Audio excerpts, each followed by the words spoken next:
ఓం శ్రీమాత్రే నమః. శ్రీ శివాయ గురవే నమః.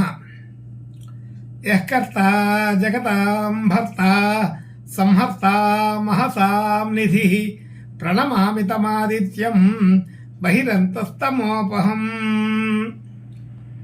వీక్షకులకు నమస్కారం. నేను మీ దేవులపల్లి రామకృష్ణ శాస్త్రి, ఆర్కే మాతృశ్రీ తెలుగు జ్యోతిషపరమైన యూట్యూబ్ ఛానల్.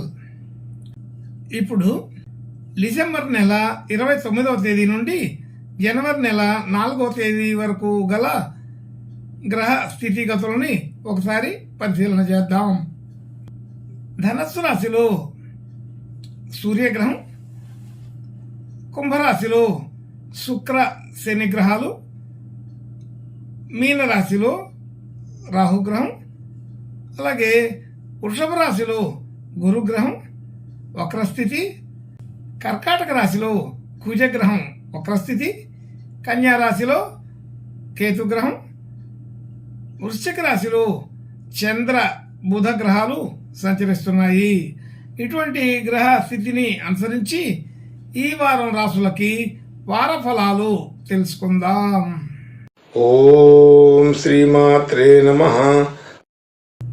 ఇప్పుడు తులారాశి వారి గురించి తెలుసుకుందాం. తులారాశి వారికి రాశి నుంచి 2వ స్థానంలో చంద్ర బుధ గ్రహాలు, చంద్రుడికి నీచ స్థితి, అలాగే 3వ స్థానంలో సూర్యగ్రహం, 5వ స్థానంలో శుక్ర శని గ్రహాలు, 6వ స్థానంలో రాహుగ్రహం, 8వ స్థానంలో గురుగ్రహం, 10వ స్థానంలో కుజగ్రహం, 12వ స్థానంలో కేతుగ్రహం సంచరిస్తున్నాయి. ఇటువంటి గ్రహ సంచారాన్ని అనుసరించి ఈ వారం ఈ తులారాశి వారికి కొంత మిశ్రమమైన ఫలితాలే ఎక్కువగా కనపడుతున్నాయి. రాశ్యాధిపతి పంచమంలో ఉండడం, శని భగవానుడితో కలిసి ఉండడం అనేది ఒక విశేషం. అలాగే రాశి నుంచి 2వ స్థానంలో బుధ చంద్ర గ్రహాలు ఉండడం కూడా ఒక విషయంగానే చెప్పవచ్చు. అయితే సరైన నిర్ణయాలు సకాలంలో తీసుకున్నప్పటికీ కూడా ఆచరణ విషయంలో కొంత నెమ్మదిగానే ఉంటారు.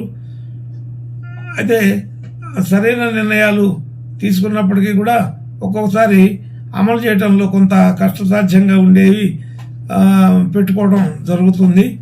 అలాగే కుటుంబ సభ్యులు, బంధుమిత్రులు అందరితో కూడా అనుకూలత బాగానే ఉంటుంది. ఆర్థిక పరమైన విషయాల్లో మంచి లాభసాటిగా ఉంటుంది. ధన యోగాదులు పెరగబోతున్నాయి. కాబట్టి దానికి సంబంధించిన విషయాలు ఈ వారం నుంచే మొదలవుతాయి. కాబట్టి ధనానికి ఇబ్బంది లేనటువంటి విషయంగానే చెప్పవచ్చు. కొత్త కొత్త మార్గాల్లో ధన సంపాదన పెరిగే అవకాశం కొంత కనబడుతోంది. అలాగే గృహ వాహన యోగాదులు సాధారణంగా ఉంటాయి. విద్యార్థులకి విద్యా సంబంధించిన విషయాలకి కూడా కొంత అనుకూలత ఉన్నది. అలాగే సంతాన సంబంధించిన విషయాల్లో బాగా అనుకూలంగా ఉంటుందని తెలుస్తోంది.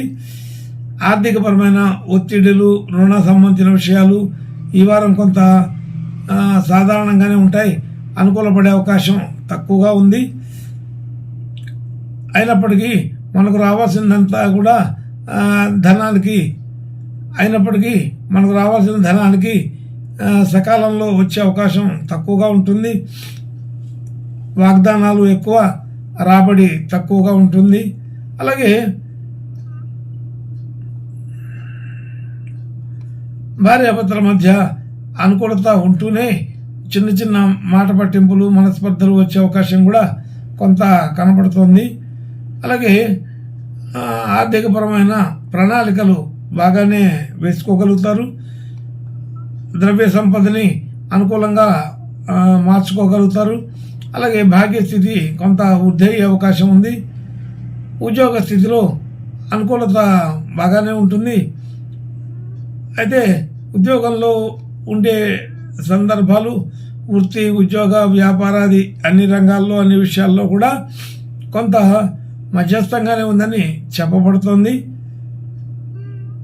అయితే మరి కింది స్థాయిలోకి వెళ్లకుండా మధ్యస్థంగా ఉండి మనకు కొంత గౌరవ కీర్తి ప్రతిష్టల్ని కలగజేస్తాయని చెప్పవచ్చు. అలాగే మనం చేసిన పనులకు గుర్తింపు గౌరవం కలుగుతుందని అర్థమవుతోంది. అలాగే ఖర్చుల విషయంలో అనుకోకుండా వచ్చే ఖర్చులే ఎక్కువగా ఉంటుంటాయి. సాధారణ ఖర్చుల కంటే కూడా అన్ఎక్స్పెక్టెడ్గా అప్పటికప్పుడు వచ్చే ఖర్చుల వల్ల కొంత ఇబ్బంది కలిగే అవకాశం ఉంటుంది. ఆరోగ్యపరమైన విషయాలకు కూడా కొంత ధనం ఖర్చు పెట్టవలసి వస్తుంటుంది.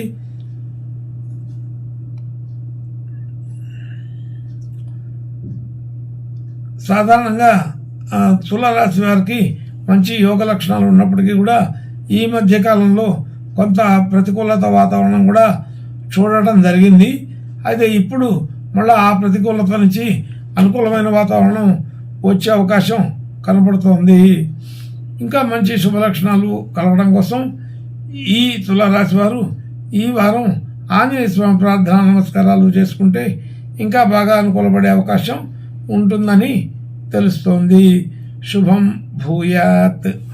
ఓం శ్రీమాత్రే నమః.